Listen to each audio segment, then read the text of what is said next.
Welcome, welcome, welcome, everyone. For those of you who joined us last week, welcome back. For those joining the series for the first time, welcome to today's session and to the 2025 edition of Civic Engagement and Leadership Development. Each week, the actions flowing from Washington, D.C. takes us deeper and deeper into new directions that depart from key norms and constitutional principles of freedom of speech and freedom of association. Principled and passionate disagreement is one of the bedrock principles of this country, and protecting it is paramount. These are hard and destabilizing times that ask us all to be in action, to stand up for our values. This series, if you can keep it, The Fight for Democracy in America, offers conversations that places the contemporary moment in historical perspective from a left labor view. We analyze political developments from various viewpoints, and we are a 501c3 educational institution. We can discuss any issue we wish, but speakers cannot direct the audience to take specific partisan actions. We've received many of your questions, and many of those questions align with those that we have as moderators. And while no single session will address all of your questions, we trust that if you join us over the entire arc of this series, that most of your questions will be addressed. Today, our topic is labor's fight for democracy, and I'm delighted to welcome guest moderator Samir Santi, who is a colleague and friend. Dr. Santi is a historian and political economist who has worked extensively with unions as an organizer and a researcher. He's also former special advisor to Senator Bernie Sanders' last presidential campaign. He is also, hot off the presses, a co-editor with Nelson Lichtenstein of the book Labor's Partisans, Essential Writings on the Union Movement from the 1950s to today, which is a special project they did with Dissent magazine. And we will put a link in the chat for those who are interested. So without further ado, I will turn over the reins to Professor Santi. Thank you so much, Alethea, for everything to make this CELD program possible. It's an incredible run of events we've got over the course of this semester. And thanks also to Michael Lalonde and Nadia Rahman, who are behind the scenes making this and all of the events that we do at SLU run so smoothly. My name's Samir Santi. As Alethea mentioned, I teach at the School of Labor and Urban Studies, and I'm really excited to have the opportunity to host this discussion today about the role of the labor movement in these alarming times. I don't need to tell anyone who's tuning in here that the pace of events over the last few weeks have been bewildering, to say the least. This, I should say, though, is the point of the flood the zone strategy that the administration has very explicitly undertaken. The point is to overwhelm. Without trying to even begin to summarize everything that's happened, and I suspect that since I've logged on here, some stuff has happened that is relevant to this conversation. I'll just say that we are obviously living through very serious times, times in which every shred of social protection and every civil and political liberty that we've enjoyed over the last century or more are at real risk. In a time like this, it is particularly challenging to maintain clarity of mind as to what's going on. Because again, it really can feel like we're being hit by a train moving at full speed.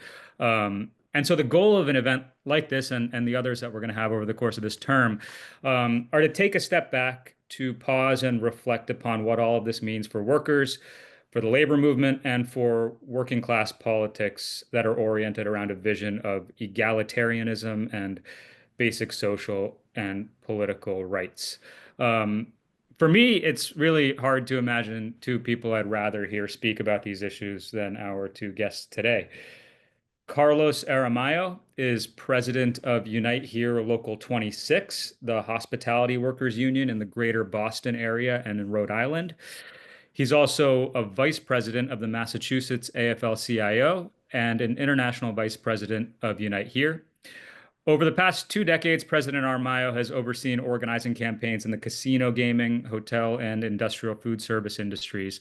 And as organizing director of Local 26, a position he held prior to assuming the presidency, he led campaigns that doubled the size of the local. President Aramayo is also a longtime friend of the School of Labor and Urban Studies, a contributor to our journal, New Labor Forum, and a accomplished scholar of Latin American history, as someone who holds a PhD in the field, which he earned at Yale University while he was a union activist in what was at the time called the Graduate Employee Student Organization, GSO. Um, Adolph Reed is professor emeritus of political science at the University of Pennsylvania and the author most recently of The South, Jim Crow and Its Afterlives, published in 2022 by Verso. No Politics But Class Politics, co-authored with Walter Ben Michaels and published last year. And just fresh off the presses as well, You Can't Get There From Here, Black Studies, Cultural Politics, and the Evasion of Inequality, co-authored with Ken Warren and out just now by Routledge. Professor Reed is also an organizer and board member of the Debs Jones Douglas Institute, which conducts extensive educational programming in partnership with unions. And he has a long history of work in and around the labor movement over the decades, and has also written too many other books and articles for me to even begin to mention here that bear on this conversation. So Carlos, Adolph, thanks so much for being here. There's a lot going on, and we really appreciate your taking the time to be a part of this. Thanks for having us. Um, so before, I'll say just at the outset for the audience, there's too much going on again to try to take stock of every single thing. And so we figured a way to organize this conversation would be in three general parts. We'll start with a discussion of how we got to where we are, some historical context on the current moment. Then we'll talk a bit about what's going on right now. I'm not going to cover everything, but we'll do our best to, in sort of broad brushstrokes, deal with what's going on. And we'll close with a discussion of where we think the labor movement ought to be moving, and what we can do collectively to take us forward. We'll also I'll facilitate this for about 45 minutes or so, and then we'll open it up to audience Q&A because I know there are a number of really, really great questions. So to get us started, Adolph, I wanted to see if we could just zoom out a little bit and have you talk about the big picture historical context within which the current developments are taking place. Thank you. Yeah, I'll give it a shot. I mean, there are, and I'll try not to do that academic thing where you ask me what time it is and I'll tell you how to make a watch. But what I think I'd like to put it in like two phases, right? A more immediate one and a less immediate one. And I'll start with the latter. My other project that, pardon the plug, is called When Compromises Come Home to Roost. And it picks up at the end of World War II, pardon me, and tries to chart how this moment, which was not a moment where our side was really on the verge of winning anything tremendous, but some things like the full employment bill, that was a real full employment bill, passed the Senate in 1945. The Wagner-Dingell-Murray bill, I always forget which author's name comes first in that one, that would have created a national health care, was defeated in 1946 as part of the corporate and conservative counterattack against the gains that the labor-led progressive movement had won in the Depression, or during the Depression and the war, and what we got was in the wake of defeat, a number of what I refer to as second best options, like instead of a social housing program or decommodified housing, we got homeowner populism, as it's been described, which was as much intended for the financial sector and the real estate industry as it was for working people, and so on. And the same thing happened with respect to the insurgent civil rights movement, right? There was a very clear understanding.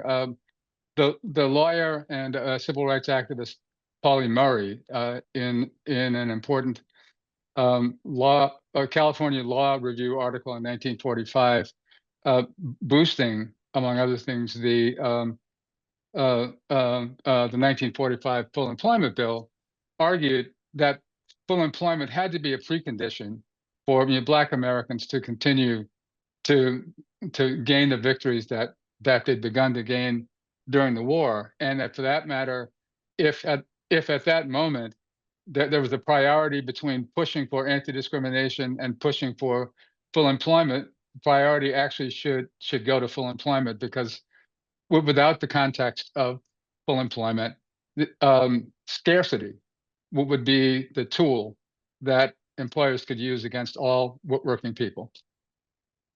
We lost, right? And what we got was a very successful civil rights movement that focused on anti-discrimination and against the Jim Crow system in the South. But in disconnecting that from pursuit of CIO union or expansion of CIO unionization and the social state, social wage policies, that set us up to have or to give some space, especially when the economy began to slow down again in the late 60s and the early 70s, to employers and conservatives to pit white and non-white workers, male and female workers, against one another, and that's continued to play out, right? And that's part of the rhetorical source, at least, of what we came to call neoliberalism.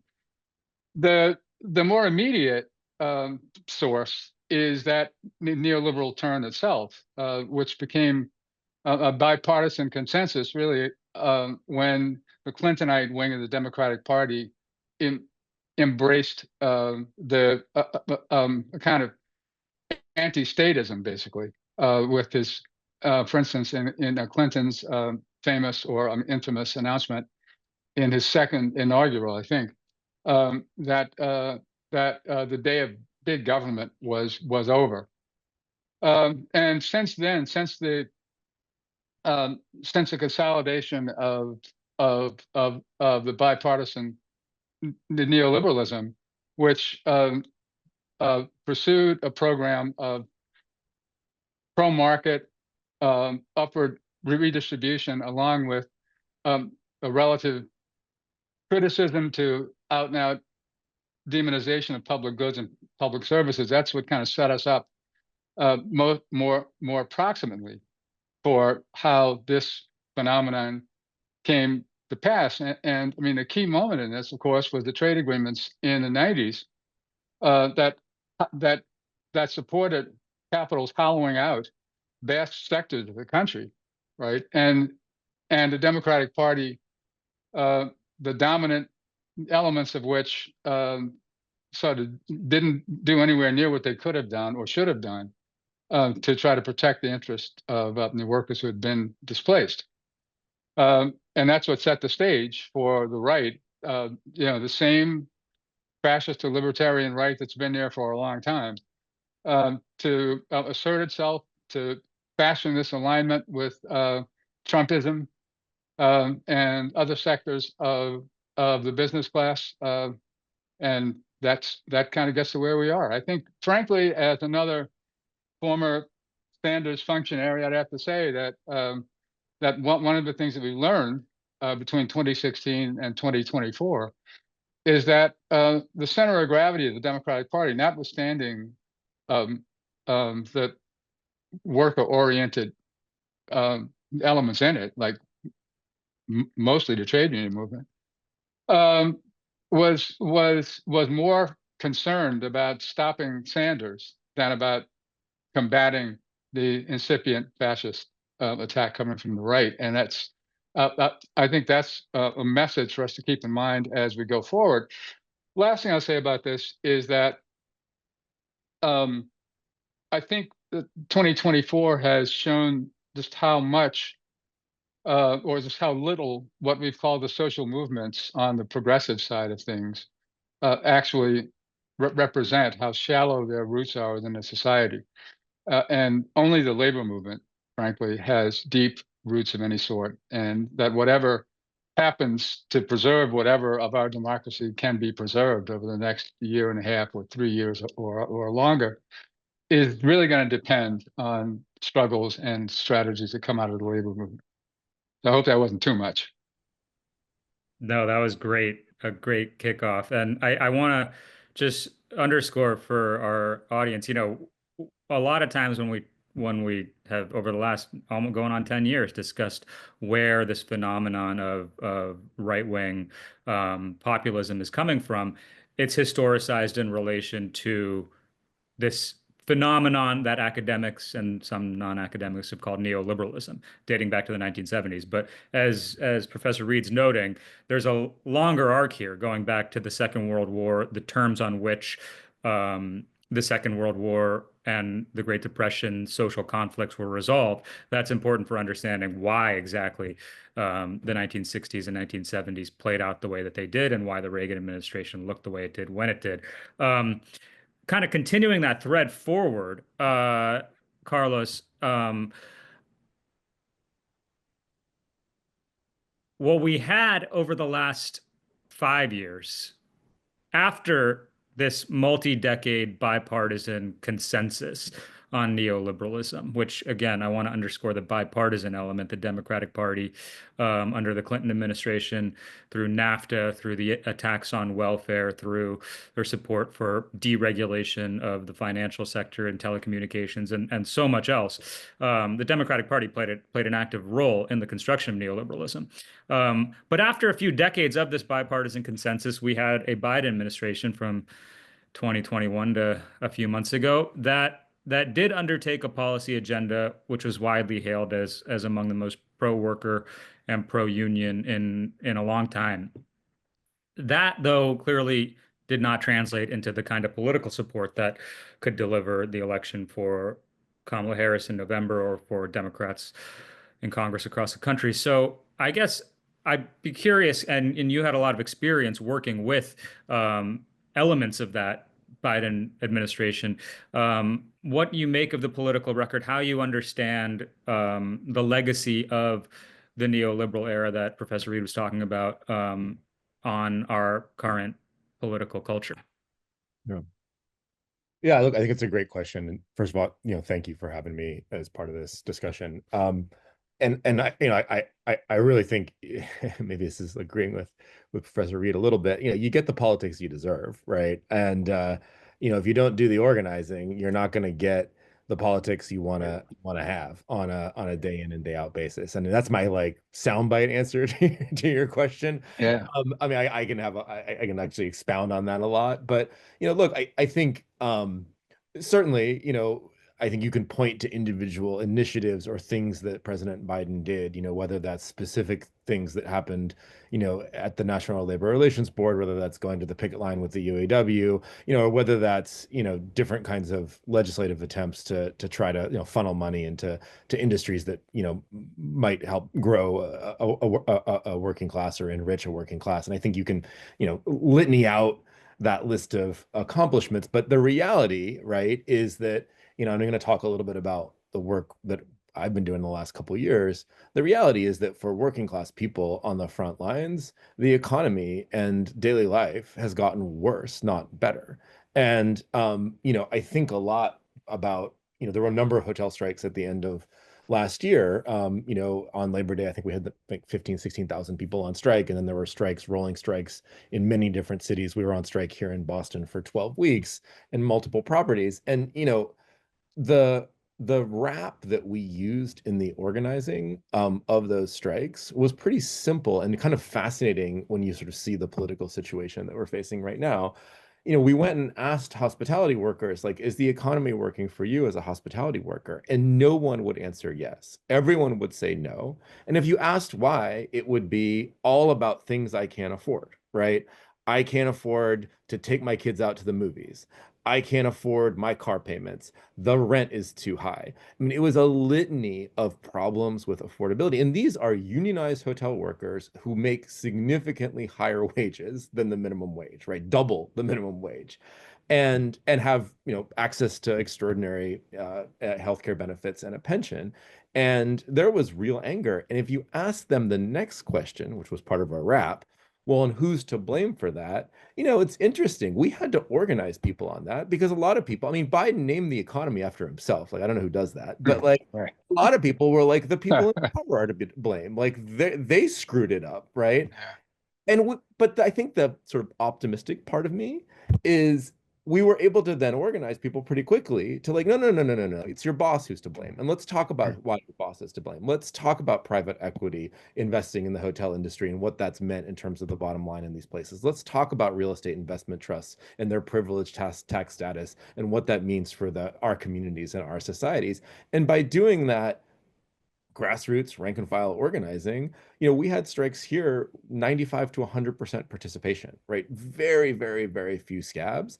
And the slogan was, it sounds very Trumpy, right? The slogan was make them pay, right? And to them, we directed it at the boss, but you could hear that. I mean, Frank, let's be honest, you could hear that kind of slogan at a Trump rally. And I think, the reason I started with the kind of quip of you get the politics you deserve is I think if you do the organizing, and our members are Black, white, Asian, Latin American, we got people from everywhere, 80 countries. And if you do the organizing and focus people on why the economic situation is what it is, people will step up and they'll take extraordinary action. But you got to do the organizing. And so I know it's a long way going over into like the organizing universe, but to bring it back to the Biden question, we're at 6% density in the labor movement in the private sector, 10% if you add in, I mean, we're probably at 9% now, given what's been going on in Washington. And I think the reality is that we as the labor movement need to focus our energy and effort on organizing the unorganized and organizing our members on a core economic message and not make compromises, not make the kind of compromises, frankly, that the Democratic Party was all too happy to make in the 80s, 90s, 2000s, et cetera. And so, from my perspective, yes, of course, Biden did some great things, good things to try to help out unions. Probably too little too late. And also probably also not reflective of ultimately what we need to do, which is figure out how to get more people into the movement, right? And the Harris campaign, I mean, look, I mean, the way I've always perceived this is Trump came out and had extremely disciplined messaging. The economy, immigration, the economy, immigration, the economy, immigration, which were sort of focused on working class messaging and extremely simple. And the Harris campaign was a litany of things, right? It was a litany of, 712 points trying to address everyone. And the thing that I was honestly, I'm probably speaking slightly out of turn here, but might as well. The thing that I was most shocked by or fascinated by is, the day after the election, the most upset, like tortured calls I got were from high-level management side people who worked for Hilton and Marriott. Those were the people who were like, oh my God, what are we going to do? Right. Which is fascinating because it basically to me shows that the professional middle class, right? That's who the Democratic Party is most representing and reflecting. Our members weren't coming and crying to me, but they would be crying about like, what's the next thing we're going to do to kick the boss's butt? But, people ultimately the politics happens very, very far away from the shop floor, although we know it has a massive impact there. But I was fascinated by the fact that the people who were most upset were literally people sitting in offices in Bethesda working for these multi-billion-dollar corporations, right? To me, that says something, right? So I don't know, it's a bit of a long answer to your question, but No, that is a great answer. Adolf, I want to just get your response on that. I would stir in the degree of head scratching among Democratic elites and kind of policy types after the election around the loss of working class voters, the slippage of working class voters to the Republican Party, which shouldn't be overstated. I think that, of course, Trump and the Republican Party and right-wing parties around the country are claiming an appeal to working class voters that is not exactly in proportion to the actual numbers. But it should be said that they gain ground, they gain meaningful ground. Mhm. And Democratic elites, on the one hand, have been scratching their heads around how their policy agenda, their extremely progressive pro-worker policy agenda, didn't resonate. And on the other hand, have been pointing to the election results as conclusive evidence of the fact that they should move away from a pro-worker progressive policy agenda. And so, I mean, Adolf, I just want to see if you want to jump in on what Carlos was saying or on any of this around kind of the class Okay. composition of the Democratic Party and what that means for what we've got to do. Yeah, sure. I mean, well, I agree completely, and especially with the organizing point. It's just like this is a song I've been singing in the wilderness. It feels like in progressive circles like for 30 years, and I mean the late Jane McAlevy's distinction between organizing and mobilizing is so critical, right? Because we've now had like, I don't know, 30, 40 years of whatever calls it, or the phenomenon that occupies the space that an organized left would occupy if there were one in the US, um, has forgotten or never made that distinction, doesn't like the distinction between mobilizing and organizing, and has become increasingly performative, right? And you can see this in a lot of different venues too. I mean, outside the labor movement, in the various anti-war movements that we've had since the Central America wars in the 80s. There's the idea of having the demonstration, right? Politics based on bearing witness against injustice substitutes for politics of based on trying to unite the many to defeat the few, basically, right? And where we always had thought about organizing as an activity where you try to talk to people who don't already agree with you, to find common ground and to move to someplace together, rather than calling up people you already know and inveighing on them to do something. Just seems to have been lost, and that's one of the reasons I said before that one thing that 2024 showed clearly, at least to me, was that none of the social movement elements really has deep roots in the society, and they're much more like NGOs or committed or growing from the NGO sector, actually. So from that perspective, I think, and I think, frankly, all right, this may feel like a hand grenade, but Obama's election, what I think had a little bit to do with this, right? Because Obama told us that, well, he told us several things. One was that he used to be an outsider, a community organizer, and then he figured out that you have more clout when you work, inside the system.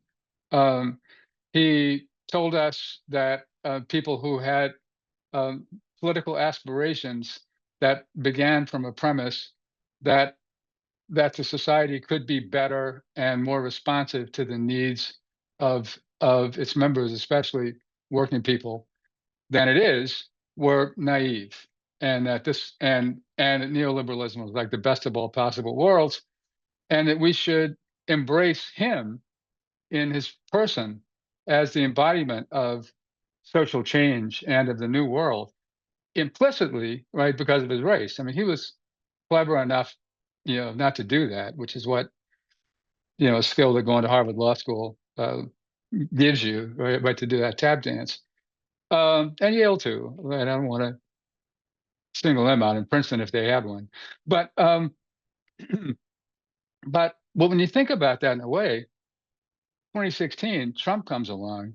Trump takes Obama's proposition and turns it around.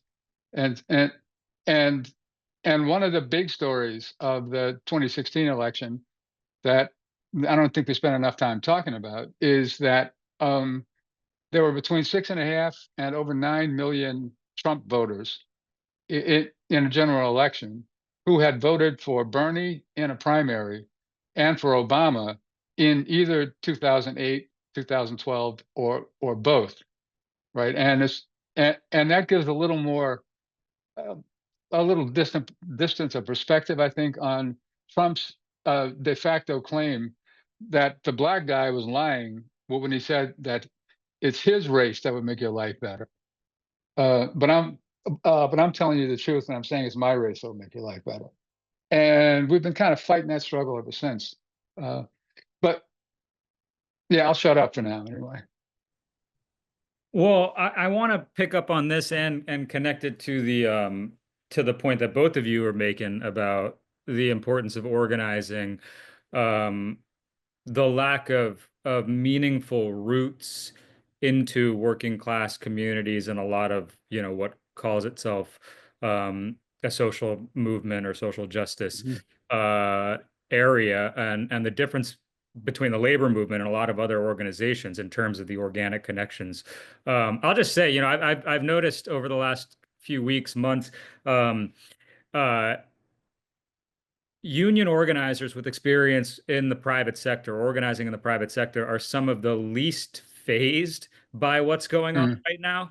And I think in part because a private sector workplace has always been a dictatorship.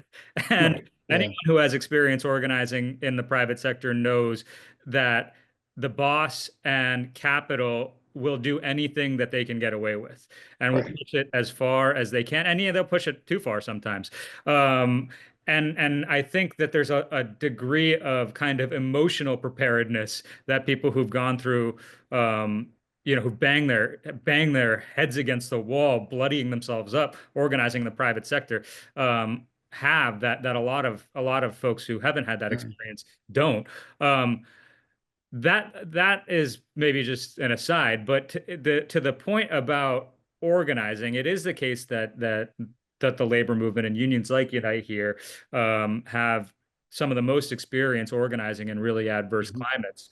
And so I want to, Carlos, I'm curious if you could talk a little bit more about, you know, what that is, what the method of organizing in really tough climates is, and what that might look like right now. And also, I guess to zoom it out to the labor movement as a whole, I am really interested in thinking about the question of risk and risk aversion within the labor movement. Union leaders are are almost constitutionally risk averse, and there is a good plenty of good reason for that. The labor movement has been under attack, as Adolf noted, not just for the last 30 years, but basically since the end of World War II. I often tell students the history of unionism in the United States is actually the history of anti-unionism. That's what you need to understand first. Um, and so protecting organizations, preserving the institutions that have been won is a very rational position for a union leader to have. On the other hand, we're living through unprecedented times. We're in uncharted waters, and there are many who think that it really is now or never for the future of a labor movement at all in this country, and it's time to take big risks. And so, how should we be thinking about? I mean, how do you think about risk? I guess maybe not how should anyone else think about risk, but how do you think about risk, Carlos, within the labor movement, and to whatever extent you want to connect that rambling question back to organizing? Feel free. Yeah. So I have a thought maybe that I'm gonna kind of do a thought thing that maybe brings the two things together. Because I think there is a relationship between organizing and risk, and like leadership taking risks or not taking risks. And I think it's something that we have to really wrestle with in the labor movement overall if we're going to continue to survive.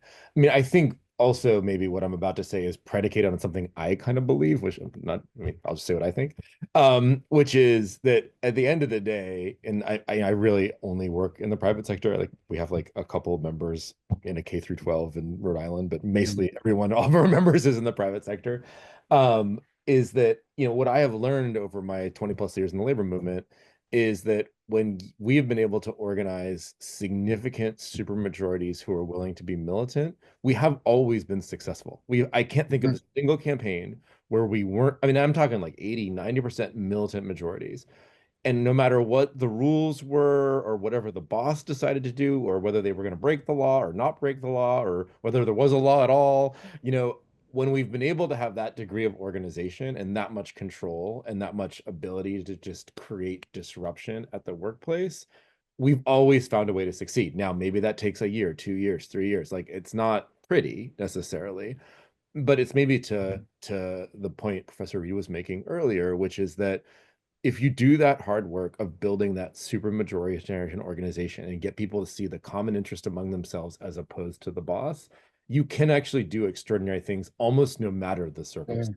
And like, Yeah. but there's risk involved in that. And let's get back to the risk question. And I think I'll say a couple things on risk and leadership in the labor movement. I mean, the first thing is, look, if we're going to organize a lot of people, we have to put a lot of resources into it. And if you put a lot of resources into new organizing, you're taking resources away from servicing the contracts you already have. And like, that's the math, right? And like, I'm not going to, like, I think a lot of people spend a lot of time trying to pretend that's not the math.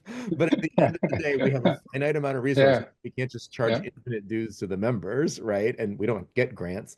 And so we can't, if you're saying I want to put, and I think you got to put a metric on it. Like, if you say I want to put 50% or 40% of the union's resources into new organizing, that means that's resources that are not going to go into, frankly, the things that keep you elected as the president of the union, right? And I think that is a large scale risk that I see many, many, many labor leaders struggle with, where and these are people who believe, right? These aren't like people who are just talking the talk, people who want to figure out how to organize and how to grow their unions, but are terrified that if they take, 5, 6, 7, 8, 9, 10 staff out of the shops and put them on the new organizing, that they're going to end up in a untenable situation where they're not going to be able to manage and control the union and frankly maintain their position, right? And so I think we just got to be honest. That's a reality that people face. And so I think it is incumbent on us to then do the work of organizing our existing members on the importance of density and growth in the union. We have to do that. And we have to get our people to understand. And like, we have at Local 26 put significant resources in that has been extremely transparent decision making through the executive board down to the membership meetings to talk about like what we're trying to do. I also think it's important that unions then provide, this is a little in the weeds, but provide the resources for individual workers, right? Worker to worker organizing. This is very people talk about these days. But like, what is that? Well, you got to actually train people on things that are kind of boring. Like, how do you enforce the contract? How do you interpret seniority? Like, how do these things like matter a lot to people who go to work every day. And so you have to have programs in place if you want to actually empower people to do work organizing. They actually get training. They have to understand how to handle the boss. Like a lot of our members, right? The boss will use English as a way to I can't talk to you, I need someone who can speak English, and we've got to work with people to understand how they can navigate around that and bring the boss to task. And so I think that's another significant piece of it. And I think the other thing I would just say, I mean, this is sort of getting maybe a little more macro on the risk question, is I think how to put this, I think we just have to be, I think the labor movement has to be careful also not to chase the next bright shiny object, right? I think there can be this like, let's go try to do this thing that's a flash in the pan because it's gotten into like the social media universe and it's a cool thing for us to do. I think the way you build, I mean, having done a lot of work as an organizer, is like it's like I said, it's a little boring. You've got to go one shop at a time, one space at a time, and you've got to like think industrially. And maybe this is borrowing a little bit from the CIO, like we are in Local 26 very much trying to build active density in 3 industries: gaming, hotel hospitality, and industrial food service. And we are focused on how can we build as much density under our jurisdiction as we possibly can. And that could mean doing like, a really not Curry College or something, some like, which is great. And it's like those folks should be in the union, and you know, I think that's the other part of it, is that people want to. I've seen a lot of folks in Liberty look for shortcuts. It's like, what's the shortcut for me to get 10,000 more members? There's no shortcut to get 10,000 more members.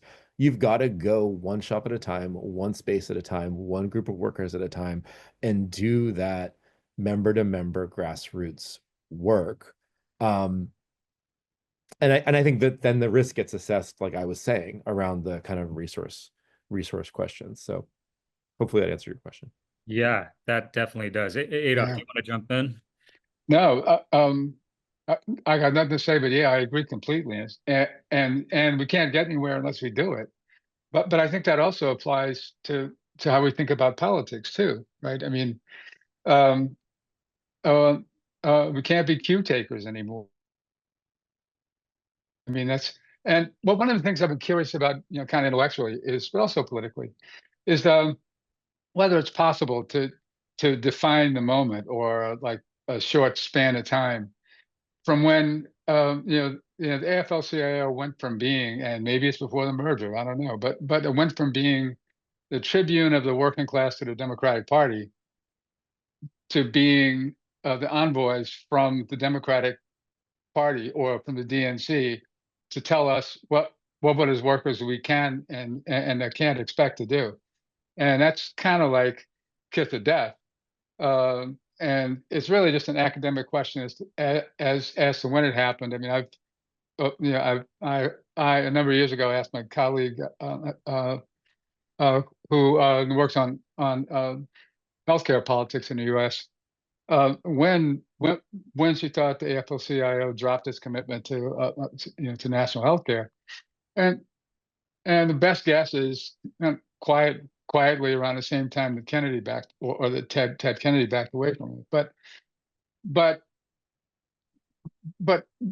the face, and I think part of the problem is like after the Second World War, when the flood of opposition came, the labor movement and the allied movements that had some momentum were more prepared for it and were able to fight. Didn't win a lot, but got something.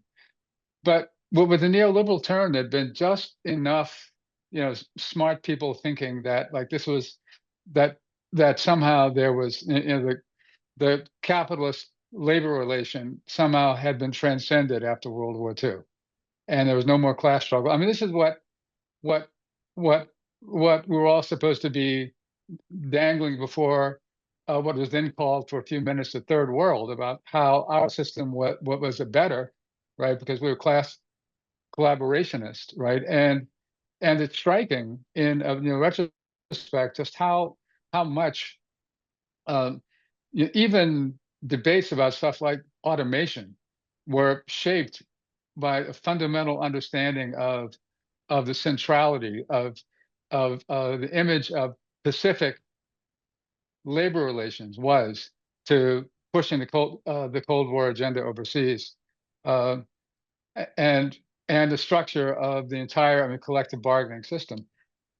So by the time but you had what, 2 or 3 generations of trade union leadership who had come up through the post-war collective bargaining system, who with or without having given a whole lot of thought to it, found themselves convinced that that system, what was like a new normal.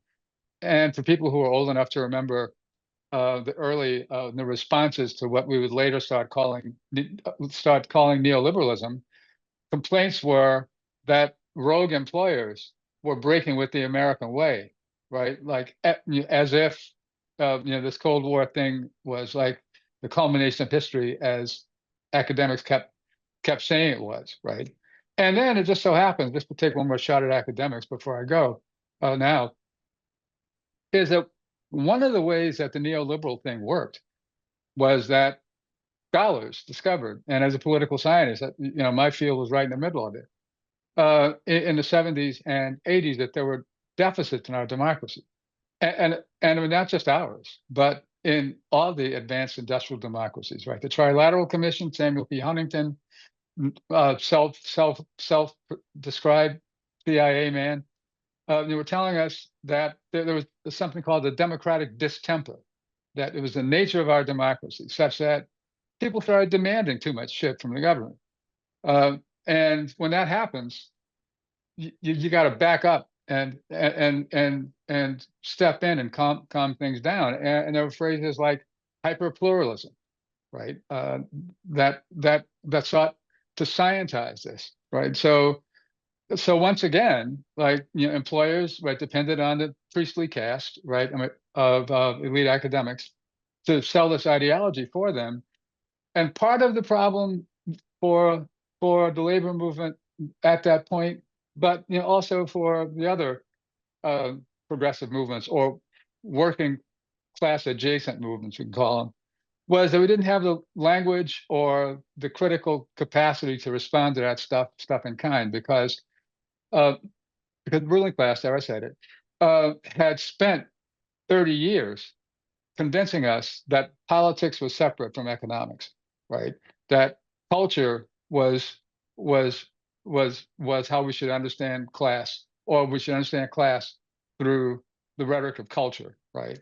And the entire academic apparatus of the post-war decades was, at least in the social sciences, in which I would not include economics, but was built around convincing us that class and political economy don't have anything to do with our life chances. So in that context, it was tough to expect the organic critique to come out of the labor movement, although it did, right? I mean, the revolt against Kirkland's regime, like an AFL-CIO, and the work in which I was part of, like the effort to build a Labor Party, were expressions of that discontent and search for new directions inside the labor movement. But the other side had had the upper hand since the end of the war anyway. Right? I want to jump from that, Adolf, where you closed, to a question about politics and the labor movement's relationship to an independent politics. But Carlos, I couldn't tell. Do you want to jump in in response to anything Adolf was? I mean, I have a lot of thoughts. I mean, not so much on the academics. I'm really far from that these days. Yeah. But it sounds right.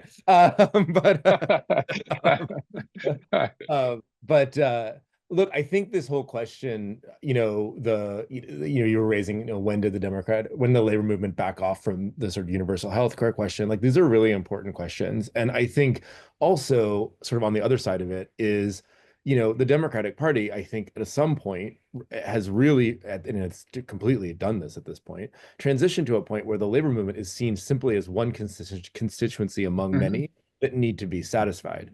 And whereas my belief that the reality of what the labor movement is it's the most organic representation of the working class, because it's the sole organizational principle around in the workplace and the relationship to the workplace, community, and the individual, right? And that has nothing to, it's not a constituency, that's just people, as far as I can tell.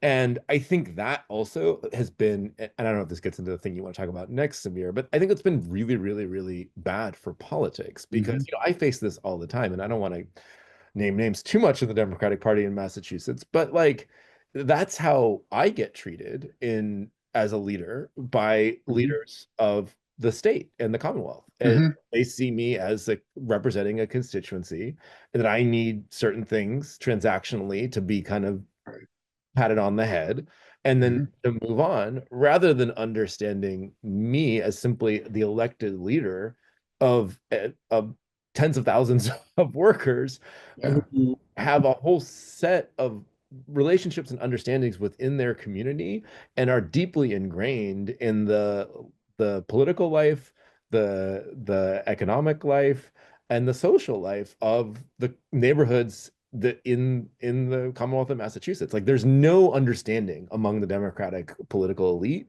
of labor movement at all in that way. It is simply seen as, what is the minimum I can give you to have you, give me the check or knock on the doors that need to be knocked on. And to me, that is a symptom of, maybe go back to the first question, how we got to where we got today. Because if that's the case, then, I don't see I mean, this is personally, right? But you know, I don't see any true political affinity between the daily work of the labor movement and the daily work of the Democratic Party. Like, where does that exist at any way, shape, or form? If I'm simply just some constituent group that needs to be placated, I don't like. I think the politics should be far more organic and more organically related to the daily work if we're truly going to try to build a politics of working people in the United States, right? Mhm. And I think that's the I mean, that's just sort of my reaction to some of the stuff Mhm. that I'm just saying. So Yeah, that's great. Well, and I think that I mean, maybe just to put a pin on it, maybe you can both respond to this in terms of trying to construct that more organic relationship. Um, I know I just have to ask this because I know people in the audience are thinking about it. You know, the old, why don't we have a Labor Party in the United States? Could we have a Mhm. Labor Party? When is it time, or is it ever time to go to do independent politics? And I'd frame that question not to say, oh, should we have a Labor Party today, or do you think that Mhm. we should Right. break from the Democratic Party? But just to put some to flesh it out a little bit.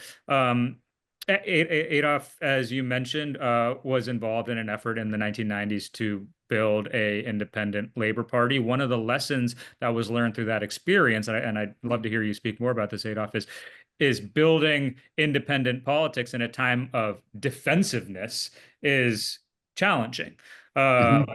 Building independent politics requires a dynamic, aggressive, assertive labor movement. And I think that connects back to what Carlos was saying about the brick by brick organizing. Yeah. Um, and so I don't know if we can just pull all these threads together that we've been talking about, Mhm.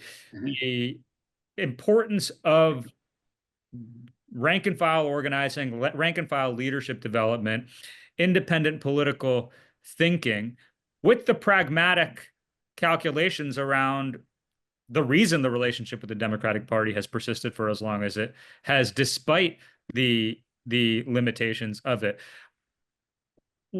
How should we think about independent labor politics Yeah. right now in this moment? And I do think it's we've asked this question to ourselves for decades, but it maybe takes on a slightly different character right now given what we're living through. So before we go to Q&A, that's an absurd question for me to present to. It's not even a question, it's a set of incoherent rants, mini rants. But Yeah. please, either of you or both of you, take a stab. Oh, can I take a shot? Um, okay. Yeah. Well, right. I think, yeah, all that. Right. I mean, is the first response. I mean, yeah, it's an old song line that goes like, everybody wants to go to heaven, but nobody wants to die. I mean, there's a tendency to think that the way that you create like an independent politics is you have a press conference, or you get a bunch to put together a big stack of stationery with letterhead on it, right from different organizations that don't represent anybody. And the more of them you have, the better.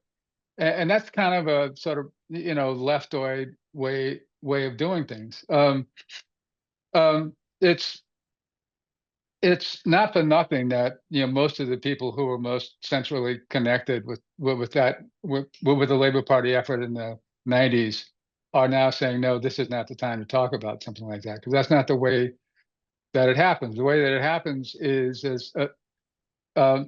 organic, and it's got to be organic, right? And you organize that um, within the union the same way that you organize a shop, right? Which is what we did then. Um, and it's not so much having a label, it's not so much having an organization, right? I mean, but the process, right? It's the organizing. The organic process is what would produce whatever it is to be produced. That right? I mean, whatever's going to come out of it. Like at this point, there are people who who think that the longer term or the intermediate term objective of the kind of independent political organizing that we're talking about is changing the Democratic Party. I'm kind of skeptical about the extent to which that will happen, but that's not the point, right? Because I think the point is that we have to do the same things now. Like the things that we have to do now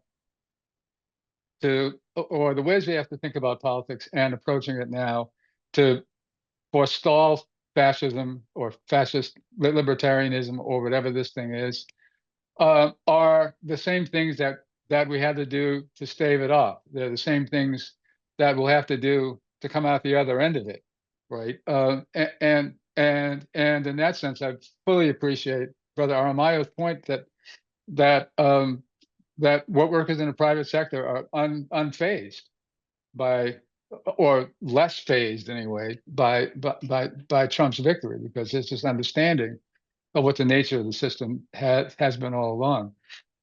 From that perspective, I think there are ways, and the Massachusetts has been, if not a pioneer, at least a pretty clear example of how this can work. Ways to sort of accelerate or affect positively the outreach to the people who need to be organized, basically, and that's through non-candidate centered ballot initiatives, right? Because we've seen this all over the country now, especially in so-called red states, where the most reactionary the Republicans win all of the elected seats, but the ballot initiatives where we get to put issues to working people in straight class terms, we tend to win. And even when we don't win, there are lessons that get across, and it helped us with the organizing. And like I've been saying decades now, like we didn't get into the situation overnight, and we're not going to get out of it overnight.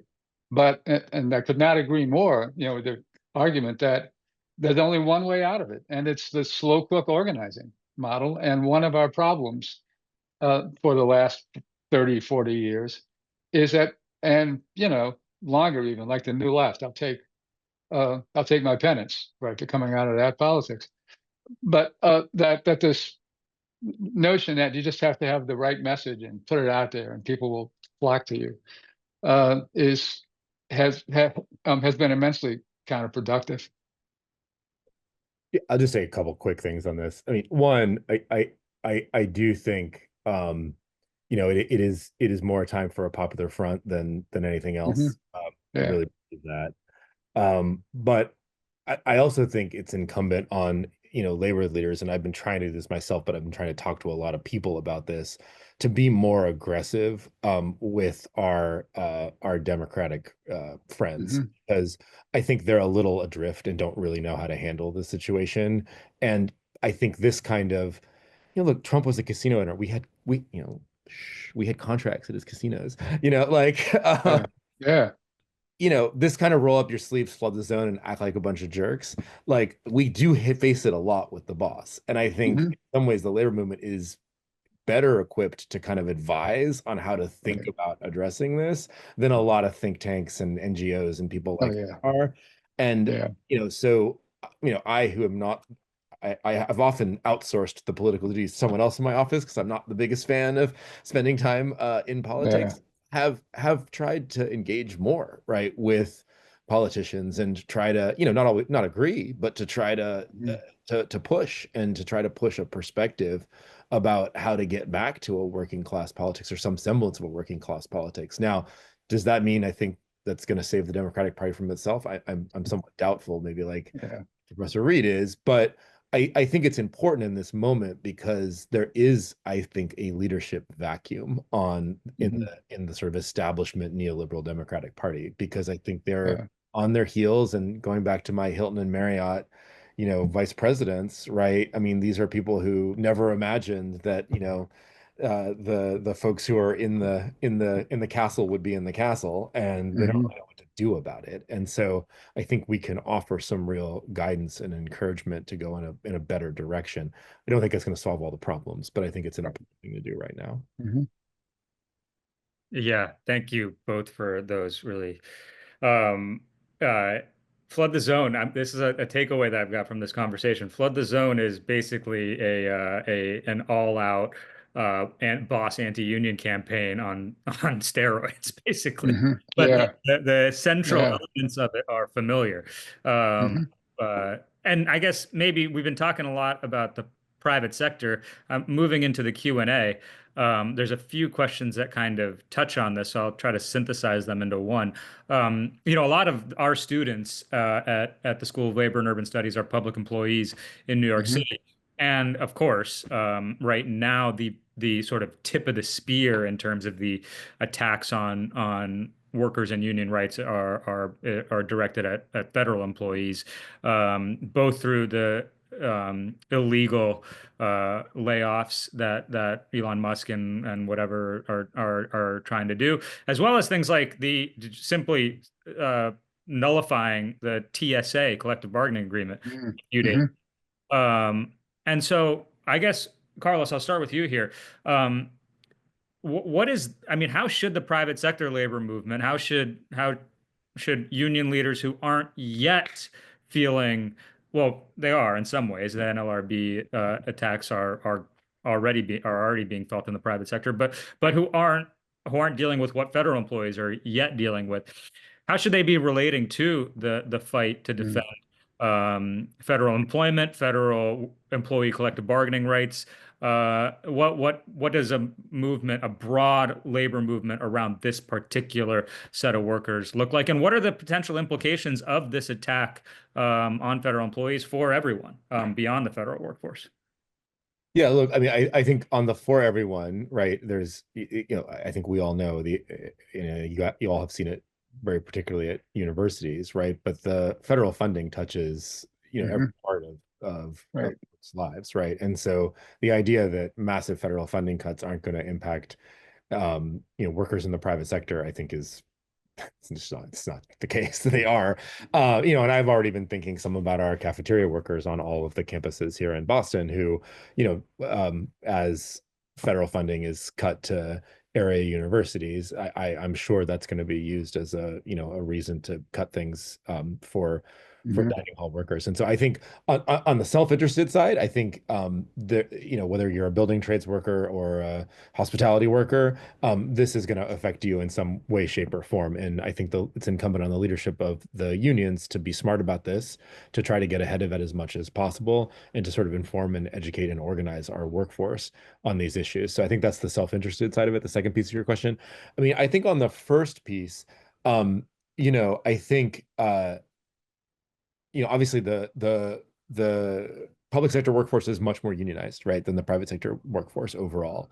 And I think it's incumbent, I think two things. One, um, for us in the private sector to try to engage and ask what help would be needed, right? I think, I've had some conversations with folks in the different teachers unions here, and some of the ways we've thought about, organizing against, frankly, a more corporatized universe has been useful and helpful. So I think one is just to engage and be like, what is it that would be helpful?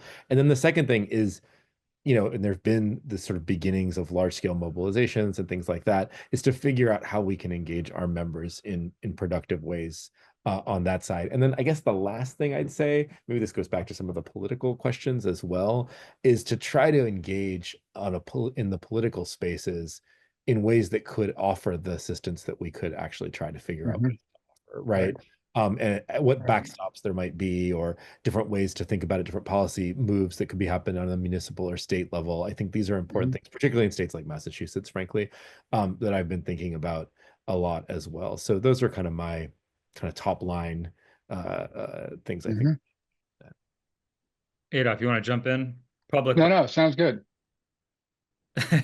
All right, great. Let me keep working through these questions, but I do. I mean, I think everything that you just said, Carlos, um, underscores the extent to which there is a little bit of a false dichotomy presented between the public and private sectors when it comes to the labor movement. I mean, yes, there are people who work for the government, people who work in the private sector, but the degree of integration between public Mhm. decisions and private sector workers' interests, whether it be zoning decisions that affect construction, whether it be zoning decisions that affect hotel construction, whether it be federal funding to private universities. I mean, we are all deeply enmeshed. And I think back to the point about politics and the economy being very much one and the same thing, this shows the degree to which the state affects all of us.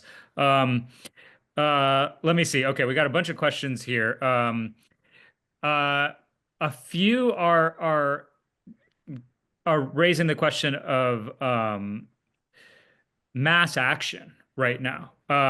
We're talking a lot about the the importance of patient organization building to grow a movement that is rooted in working class communities, that is deeper and more durable than a petition.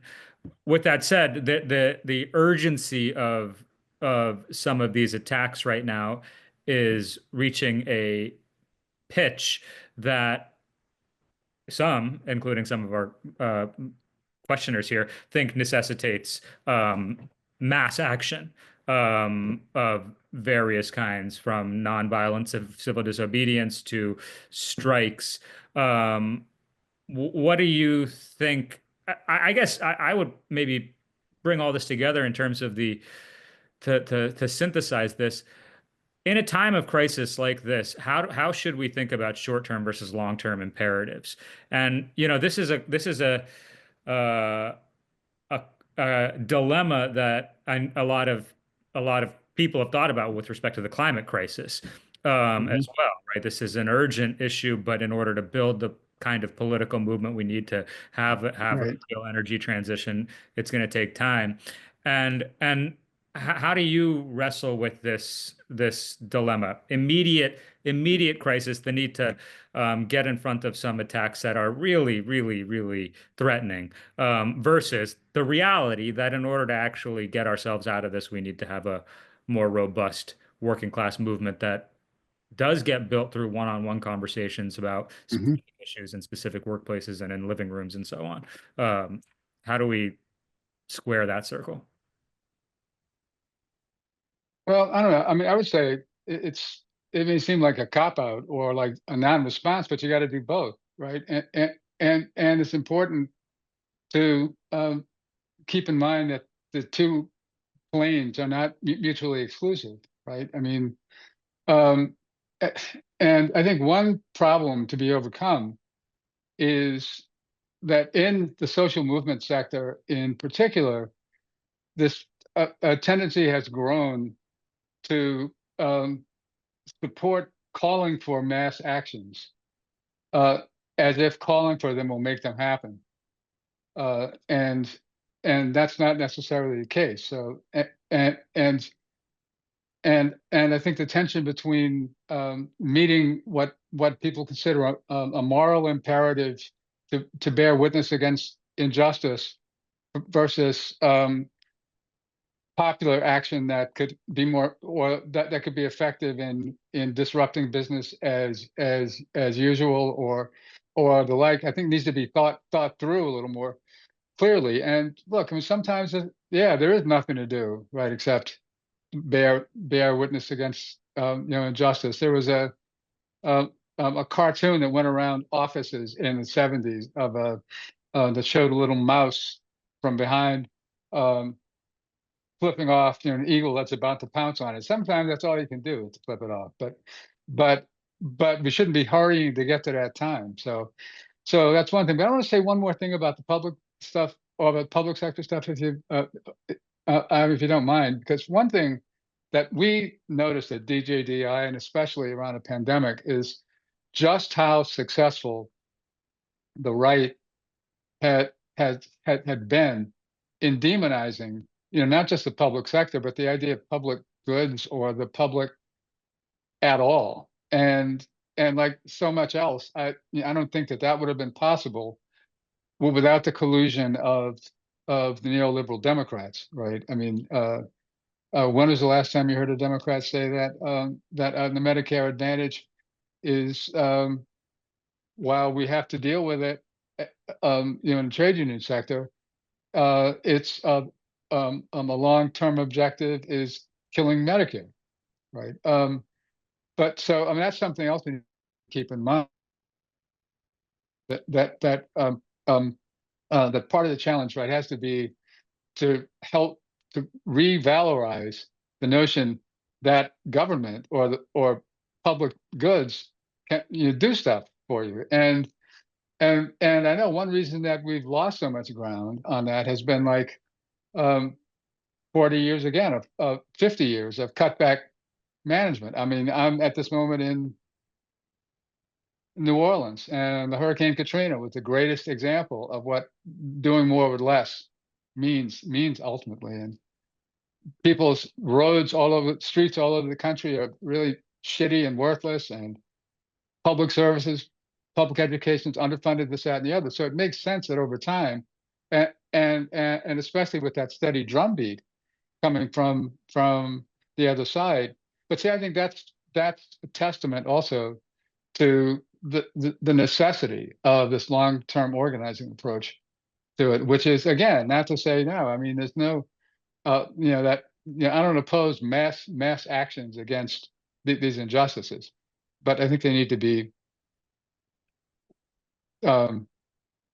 planned for maximum effect, because you're not really trying to play to the consciences of Trump and the kleptocrats, right? Like you're trying to, among other things, sad to say, reach beyond them to Goldman Sachs, who's more concerned about the economy being tanked, right? But that's where we are. And as my grandmother used to say, when your hand's in the lion's mouth, you act accordingly.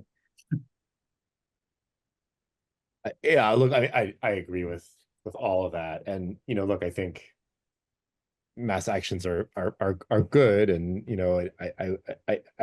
but I think, two thoughts. One, the building of a meaningful progressive left-wing working class majority has to be the focus, right? Because you lose sight of that. I mean, this is how you end up in the situation we're in, right? Right, exactly.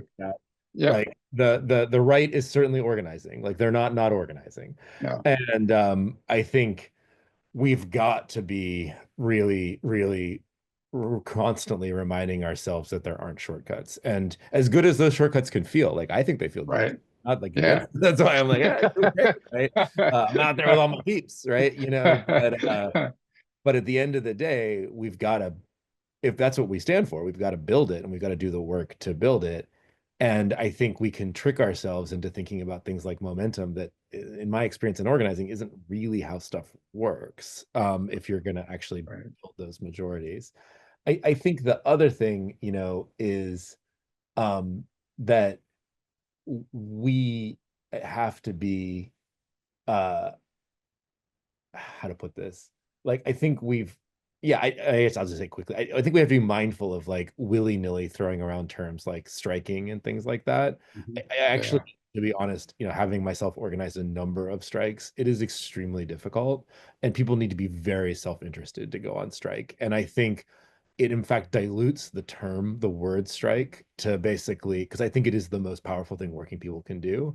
I think to constantly throw it out as like a messaging tool to call for this and call for that actually weakens the power of it. And so while rally's great, march is great, all that, I really I don't like it when that happens, because having done it myself and seen it like personally, been on strike, and then also led other workers on strike, I think we have to be very, very thoughtful about throwing around that word. So I just want to say that. Yeah, no, thank you for those. Yeah. The last question, and this is one that we could talk about probably could have talked about for the entire hour and a half, but a few have come up around essentially the repression of free speech that is occurring on campuses right now. Of course, this is specifically related to student and student worker mobilization around the atrocities in Gaza. And so I guess this introduces a new kind of threat to organizing, a threat of that kind of threat that we haven't really seen since the McCarthy era, perhaps, of true attacks on working workers for expressing their beliefs. how does this is the most immediate thing that a lot of people, certainly in New York Hmm. City, are thinking about at the moment. Right. And I know not just in New York, it's happening on other campuses that Unite Here represents and beyond. Hmm. I don't think it's going to be limited to campuses, and I don't think it's going to be limited to Right. statements about the situation in Palestine. So, how easy question to close with. Okay. What should how should we make sense of this threat as a and Hmm. how might and I guess I would put it this way, how might we think about the threat to civil and political liberties as a working class issue, and a workplace, an issue of workplace. Hmm. Yeah. Wow. I'll take a start at this. I mean, and I'll come like around the Robin Hood's barn a little bit, as my grandmother also used to say. Um, First of all, yeah, I'll say as a child in a kind of left-leaning family during the McCarthy era, yes, that is what this brings to mind more than anything else. And the McCarthyism and the McCarthyism was aimed ultimately at the working class, basically. Um, but but regarding the university stuff, a little anecdote. In 19, so I was at Yale for 10 years and went to one Yale College faculty meeting the whole time I was there. And it was a meeting where a number of the faculty had gone to try to protest the provost of the response to the 1984 clerical locals 34 and 35 strike. And the provost told us basically to go pound sand. And when we left after the meeting was over, what one of my colleagues, who was a very smart, very decent guy, and obviously progressive, was apoplectic at how this institution, with all the looks at Veritas stuff, would was so committed, right, to stifling debate, discussion. So I said to him, well, like you look at that check you get every month, right? That check comes from the Yale Corporation, right? It doesn't come from the board of full professors. It comes from the corporation. And like this was before all these joints by the 90s had committed themselves principally to building the endowment and buying up as much real estate and doing as much biomedical research as possible. So they aren't. It's kind of a mistake to look at these institutions as anything other than large corporate entities anyway. When I first went to Penn, a colleague of mine said to me, yeah, you might think this is the university, but it's really a multi-billion dollar research and a real estate corporation with a finishing school attached, right? So that makes a lot more sense to look at them. But they are harbingers, right? I mean, they're harbingers of a phenomenon that is likely to spread throughout the society. And it would be astounding to see how chicken shit the administrations are, how immediately the responsive they are to a little bit of the financial pressure. I mean, going back to before the election, going back to Bill Ackman at Harvard and his counterpart at Penn and elsewhere, until you stop to think of what they are and what the professors are. But so the dangers to free speech are real, and I don't think that there's a lot of um, insensitivity to the importance of being able to speak openly and and to the dangers of actual the repression out there among the working class. I think people are concerned about it and fear it, and especially in unions like Unite Here, right? I mean, given the composition of the membership. So, like, I don't know. I mean, and I think probably that's probably truer even in Trump land or in what's considered Trump land, like in geographical terms. I just saw an article in the Time this morning where a reporter went to Mike Johnson's congressional district up in the ass end of North Louisiana, where more than 25% of his constituents are on Medicaid, right, and are concerned, and it's a largely white district. So from another perspective, I suppose we can say that in this domain, as in so many others, it could be that the best organizer that we have is the boss, right? Because the more that the Trumpists sort of move in that direction, then the more concerned people are actually going to get, and the easier, correspondingly, it will be for us to do the work that we need to do. The only question is, and this is the question that I've been spreading over since 2016, the pacing, right? Because the work that we need to do, obviously, is slow cook, labor intensive, and the pace at which they can move, because they have the goodwill of much of the bourgeoisie and the corporate media, is like blitzkrieg. And when it hit me that the odds probably favor them, um, I, I was despondent for a few minutes, but then I thought, well, the fact is, the things we have to do, as I said a little while ago, the things we have to do to put together a force to fight effectively against this stuff now are also the things we have to have done to be able to come out on the other side. And even if it takes a little bit of thinking about how to organize under the equivalent of a dictatorship, that's been done before too. We'll have to do it. I'll just be very quick here, I think, on this. One, agree with everything that was just said. The only thing I'd add on these schools is they also, they're responsible for the reproduction of class power. That's the finishing. Right. Right. But look, I think often when there's real repression and real silencing of free speech, it's because that speech and those actions meant something and were a threat to power. That's why that's why you have the reaction of repression. And like, bring it back to Samir, your analogy, like I've seen these things in every single thing that's happened so far in anti-union campaigns. Firing people is the ultimate threat. I've seen people deported.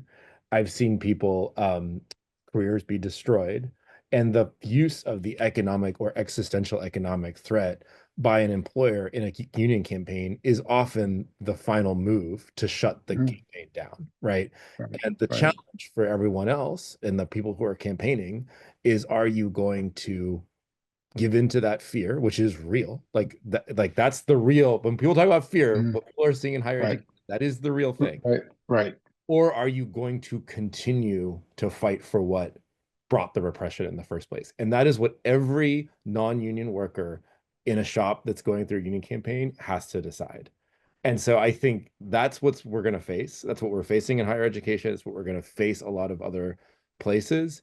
But the basic tools, that basic question is it worth it still? Which is a real question that people have to assess on their lives and their family and their relationships, is going to be the core question over and over again. The repression is only coming because you were fighting for something that actually mattered and that actually threatened power.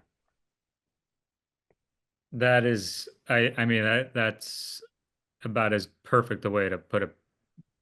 Close this session that I could think of. And I'm just going to say it again because it's so powerful.